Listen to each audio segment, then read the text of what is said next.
In the heart of America, in the sprawling, unassuming city of Omaha, Nebraska, a modern ghost story was about to unfold. It wouldn't be a tale of spectral apparitions or haunted houses, but of a phantom living in the machine. A ghost made of data and electricity, of text messages and emails, that would torment a man for years and hide a chilling, deadly secret. For Dave Krupa, the nightmare began with a simple notification, a buzz from the phone in his pocket. It was a message from a woman he'd only been seeing for a couple of weeks, Carrie Farver. But the message was strange, out of character, and it was just the first drop in what would become a digital deluge of obsession, terror, and deceit. This is a story about a murder that was so cunningly concealed, the victim was blamed for the crime for years after her death. It's a story of how a killer wore her victim's identity like a mask, crafting a perfect, horrifying deception.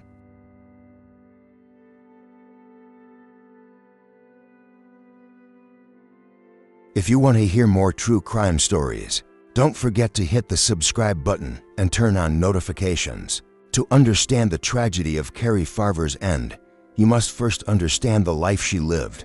Go about an hour's drive east from the bustle of Omaha, cross the Missouri River, and you'll find yourself in the quiet, rolling hills of rural Iowa. Here lies the small town of Macedonia, a place defined by its grain elevators, its single main street, and a profound sense of community.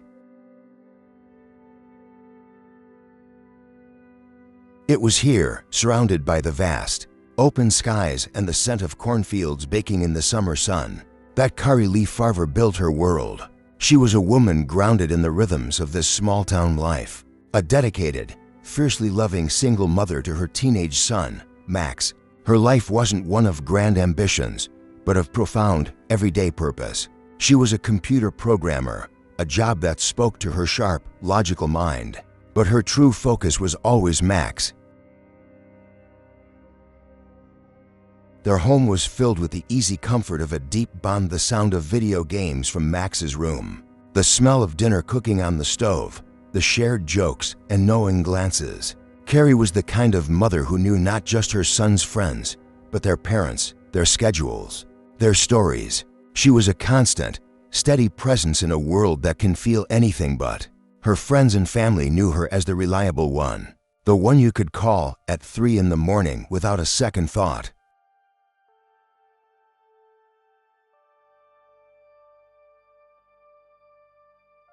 She had a laugh that was infectious, a straightforwardness that was refreshing, and a deep-seated kindness that she extended to everyone she met.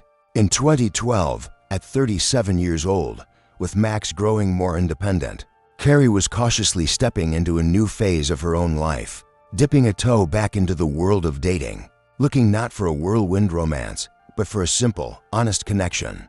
Across the river, in Omaha, Dave Krupa was also starting over. He was a man in his late 30s, a skilled auto mechanic who found a simple satisfaction in the hum of a well-tuned engine.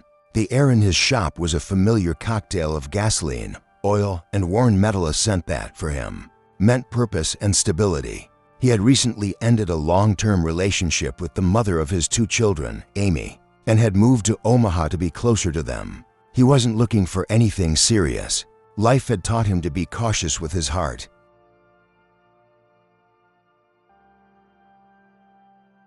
His world was one of routine, the clatter of tools on the concrete floor of the garage, the grease under his fingernails that never quite washed away, and the evenings spent in his simple bachelor apartment, the quiet hum of the television a constant companion. He was navigating the unfamiliar landscape of modern dating, creating a profile on an online site, hoping for a connection that was easy, uncomplicated. He was a good man, a good father, a man who believed in doing the right thing.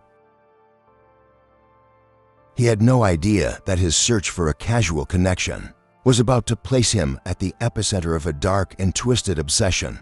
It was through this digital doorway that Shanna Liz Goliar first entered Dave Krupa's life. Her profile was bright, energetic. She was a single mother, an animal lover, and she projected an aura of fun and spontaneity. Their first few dates were just what Dave had been looking for. They were easy. They shared a love for motorcycles and the same kind of rock music.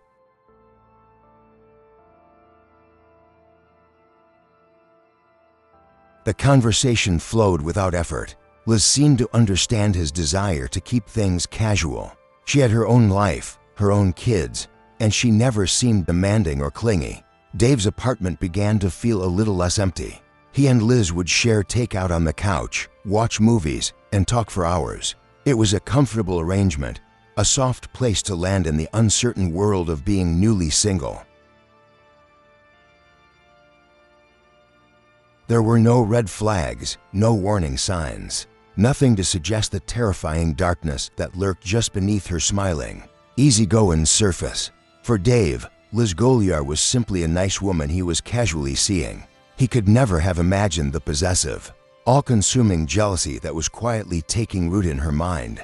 A few weeks later, a different kind of connection sparked, not online, but in the familiar, grease-scented air of Dave's auto shop. A Ford Explorer pulled in for service, and the woman who stepped out was Carrie Farver. There was an immediate, easy chemistry between them. Carrie's smile was genuine.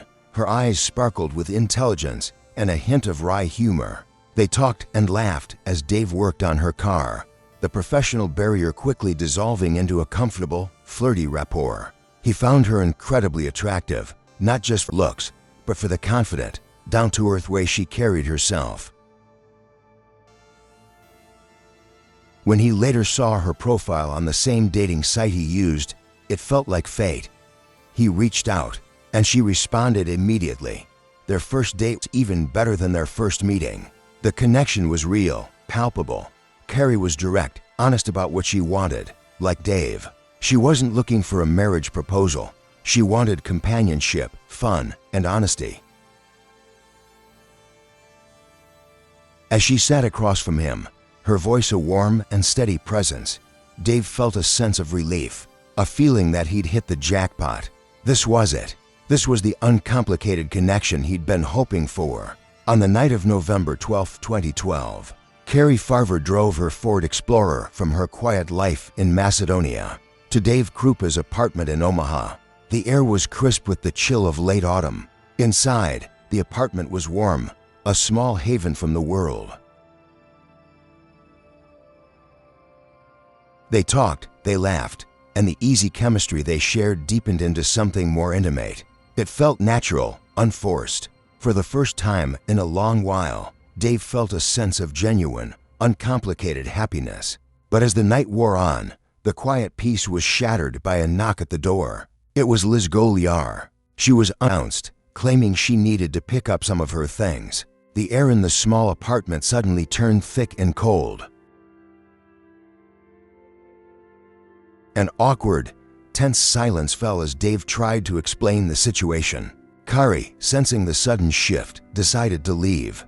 As she walked out of the apartment and down the narrow hallway, her path crossed with Liz Goliar's. It was a fleeting moment, a passing glance between two women who were, for that brief instant, rivals in a love triangle neither of them had fully signed up for. They made eye contact for no more than 3 seconds. 3 seconds of charged silence.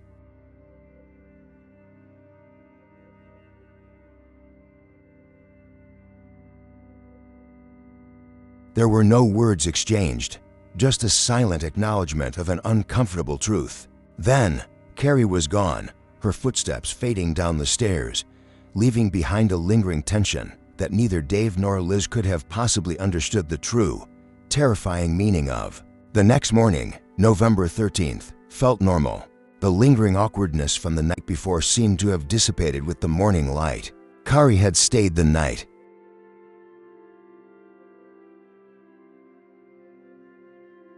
She got ready for work from Dave's apartment, the scent of her perfume mingling with the familiar smell of coffee. They kissed goodbye, making plans to see each other again that evening. It was a simple, hopeful farewell. Dave left for his garage, the satisfying rumble of his own engine a familiar start to his day. He left Carrie in his apartment, trusting her to lock up when she left. He spent his morning with his mind on his work. the satisfying logic of engines and mechanics a welcome distraction. But a few hours later, his phone buzzed. It was a text from Kari. Dave smiled, expecting a sweet message, a confirmation of their plans. But when he read the words on the screen, a knot of confusion tightened in his stomach.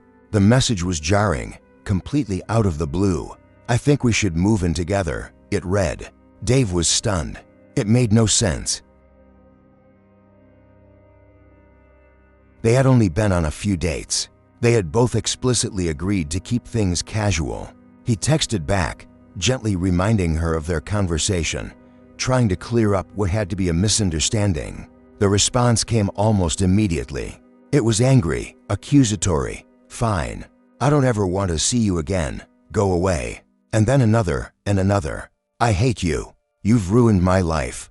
The messages were vicious, irrational, and they kept coming. Dave stared at his phone, the cold, blue light of the screen illuminating his bewildered face. This wasn't the Kari he knew. This wasn't the calm, rational, funny woman he had been so drawn to. Something was terribly, horribly wrong. The initial barrage of texts was just the beginning. In the days and weeks that followed, Dave Krupa's phone became a weapon turned against him. It was a constant source of anxiety, a portal through which an unseen tormentor could reach him at any moment.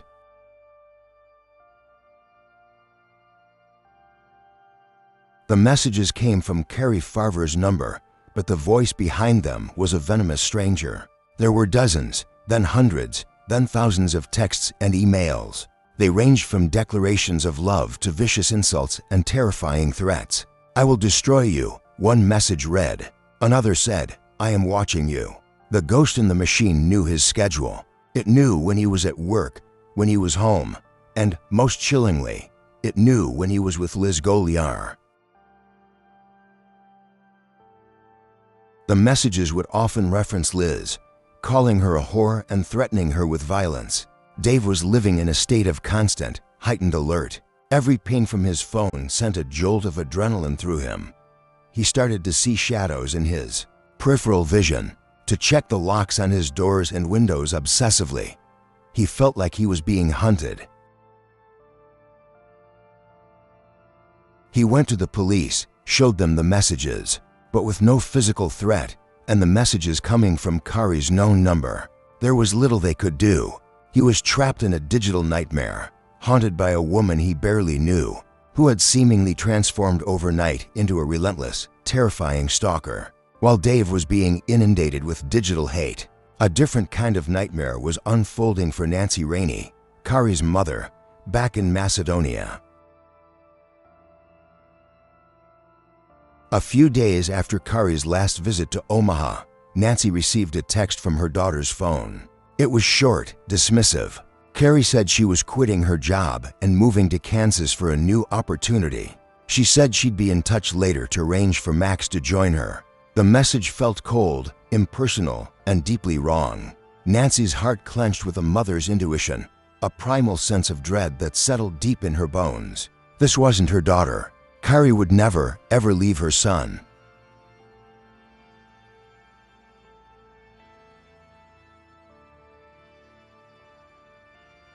She would never abandon her job and her life with a curt, emotionless text message. She would never miss her father's funeral, or her son's birthday, or Thanksgiving, all of which passed with only more strange, detached texts as an explanation.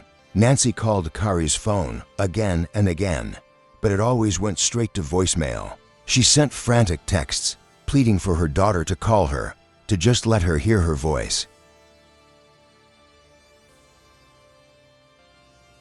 But the only replies were more of the same cold, stilted words, claiming she was busy, that she needed space. Nancy went to the Pottawatomie County Sheriff's Office and filed a missing person report. She told the deputies about the strange texts, her voice trembling as she insisted, "This is not my daughter." But the digital trail was convincing. To law enforcement, it looked like a woman who had voluntarily left her life behind. But Nancy knew. In the quiet of her home, surrounded by photos of her smiling, vibrant daughter, Nancy Rainey knew that something terrible had happened. As the months dragged on, the digital harassment campaign escalated, and a new, disturbing narrative began to take shape. Liz Goliar, the other woman in the brief love triangle, was now also a target. She started receiving the same hateful messages that Dave was getting, all supposedly from Kari.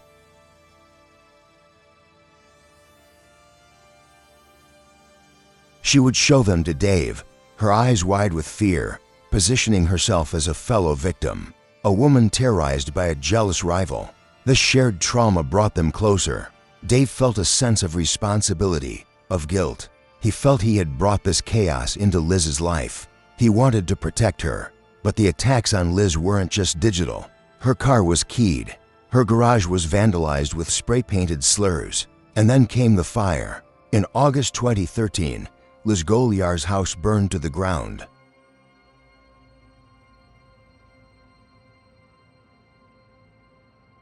She escaped, but her beloved pets, 2 dogs, a cat, and a snake, all perished in the blaze. An email, sent from an account in Kari's name, arrived shortly after, claiming responsibility for the arson. To the world, and especially to Dave, this was the ultimate proof of Kari's dangerous obsession. She was no longer just a stalker. She was violent, vindictive, and escalating. Liz played the part of the terrified victim perfectly.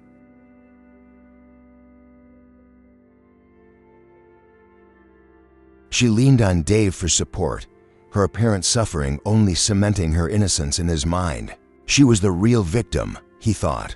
They were in this together. It was a masterful performance, a calculated act of deception designed to hide an unthinkable truth. The real victim was the one being blamed for it all. For nearly 3 years, the official investigation into Kari Farver's disappearance remained stagnant. The digital evidence was overwhelming, and it all pointed to one conclusion: Kari Farver was alive and was a deeply disturbed stalker. The police in Omaha and Pottawatomie County had thousands of messages. They had the apparent confession to arson. They had the testimony of 2 terrified victims, Dave Krupa and Liz Goliar.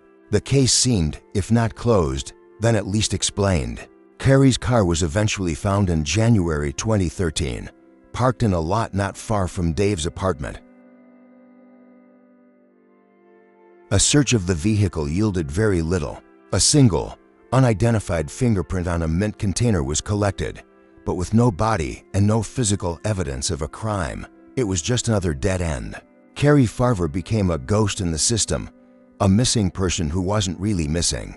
Her family's pleas, her mother's certainty that the digital phantom was not her daughter, were drowned out by the sheer volume of the electronic illusion.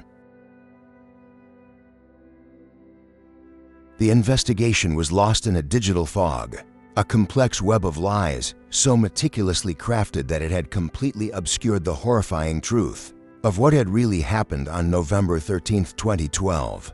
In the spring of 2015, the cold case file of Kari Farver landed on the desk of Sergeant Jim Doty of the Pottawatomie County Sheriff's Office.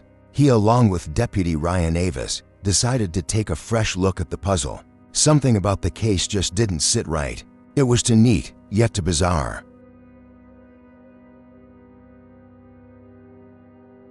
Adults, especially devoted mothers like Kari Farver, didn't just vanish and spend years harassing people without leaving some kind of real-world trace. There were no financial records, no sightings, no phone calls where anyone actually heard her voice.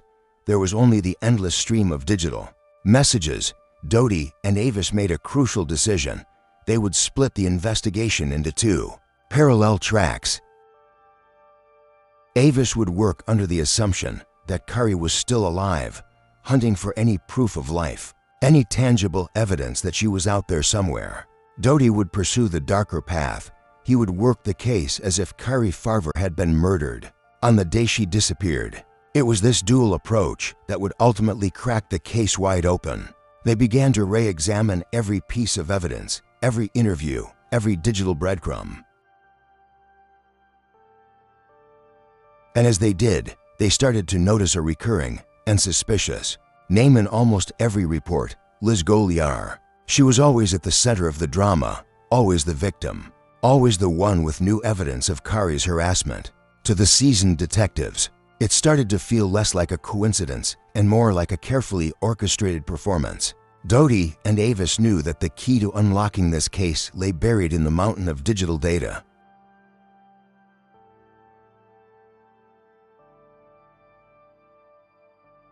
They needed a specialist, someone who could see through the electronic smoke and mirrors. They brought in Anthony Cava, a digital forensics expert. Cava's job was to deconstruct the digital ghost, to trace the phantom messages back to their source. He began by analyzing the contents of Dave Krupa's and Liz Goliar's phones, which had been downloaded years earlier. Immediately, Cava started finding inconsistencies, anomalies that the original investigators had missed. He found that Liz had set up dozens of fake email accounts and variations of Kari's name. He discovered she was using special apps that could schedule texts and emails to be sent at a later time, a feature that explained how both she and Dave could receive a threatening message from Kari while they were sitting on the couch together. Cava traced the IP addresses from some of the most threatening emails. One of them pinged back to a location right next to Liz Goliar's own home. The digital walls that Liz had so carefully constructed around her lies were beginning to crumble. The ghost in the machine was starting to look less like Kari Farver and a lot more like Liz Goliar. As Cava dug deeper into the digital evidence, the cracks in Liz Goliar's story turned into gaping holes. He made a stunning discovery on her phone, a photo of Kari Farver's Ford Explorer. The photo's metadata, the digital fingerprint embedded in the image file, revealed that it had been taken a full month before the car was officially found by police. There was no innocent explanation for this. It was proof that Liz knew the location of the car long before she claimed to. The detectives also re-examined the single fingerprint that had been found on the mint container inside Kari's car years ago. With Liz now their primary suspect, they compared it to her prints. It was a perfect match. The web of deception was unraveling fast. Liz, sensing the investigators closing in, made a final, desperate gambit. She reported that she had been shot in the leg while walking in a park. She claimed the shooter was Dave Krupa's ex, Amy Flora, the mother of his children, who she now insisted was the real stalker, impersonating Kari all along. It was a wild, baseless accusation, and it was the final nail in her coffin. Investigators quickly confirmed Amy Flora had an airtight alibi. They knew Liz had shot herself in a last-ditch effort to frame an innocent woman and throw them off her trail. Her lies had finally caught up with her. The investigators now had a mountain of circumstantial evidence, but they still lacked the one thing that would guarantee a murder conviction: Kari Farver's body. They needed definitive proof that she was dead. That proof came from an old tablet computer that Dave Krupa had given to the police. The device had been used by Liz Goliar during the time Kari disappeared. Tony Cava meticulously went through the device's memory, searching for anything that might have been deleted. And then he found it. Buried deep within the deleted files was a single, horrifying image. It was a close-up photo of a human foot. The foot was clearly deceased, showing signs of decomposition.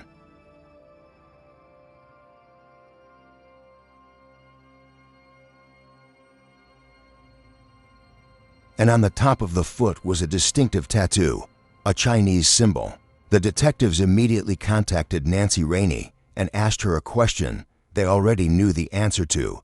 Did Kari have any tattoos? Nancy's voice, thick with emotion, confirmed their suspicions. Her daughter had a tattoo of the Chinese symbol for mother on her foot.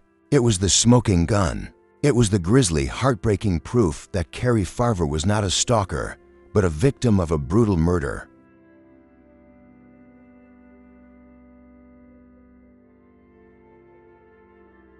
The digital ghost had finally been exorcised, revealing the face of the killer who had been hiding behind it all along. In December of 2016, more than 4 years after Kari Farver was last seen alive, Liz Goliar was arrested and charged with first-degree murder. The trial was a bench trial, with a judge, not a jury, deciding her fate. The prosecution laid out the complex, sprawling case piece by piece. They presented the mountain of digital evidence, the thousands of texts, the scheduled messages, the spoofed IP addresses. They presented the fingerprint from the mint container, the photo of the car, and finally, the gruesome photo of Kari's tattooed foot. They painted a picture of a jealous, obsessive woman who, after a chance 3-second encounter in a hallway, decided to eliminate her rival and then engage in a years-long campaign of terror and deception to cover her tracks.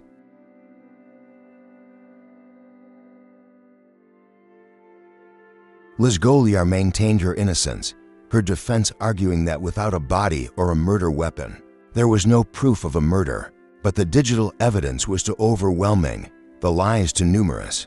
On August 15, 2017, the judge found Shanna Liz Goliar guilty of first-degree murder and second-degree arson. She was sentenced to life in prison with no possibility of parole. Justice had been served, but it couldn't bring Kari back. The conviction of Liz Goliar brought an end to a years-long nightmare. But for those whose lives were shattered by her deception, the scars remain. Dave Krupa was left to grapple with the profound guilt of his unwitting role in the tragedy and the psychological trauma of being stalked by a woman who was already dead. Kari Farver's family, especially her son Max and her mother Nancy, were finally able to clear her name.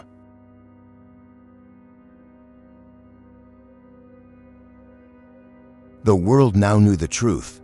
Kari was not a monster, but the victim of a monstrous act. Her reputation was restored, but their loss is immeasurable. Kari Farver's body has never been found, denying her family the closure of a proper burial. She remains a ghost in some ways, her final resting place a secret that Liz Goliar has taken with her to prison.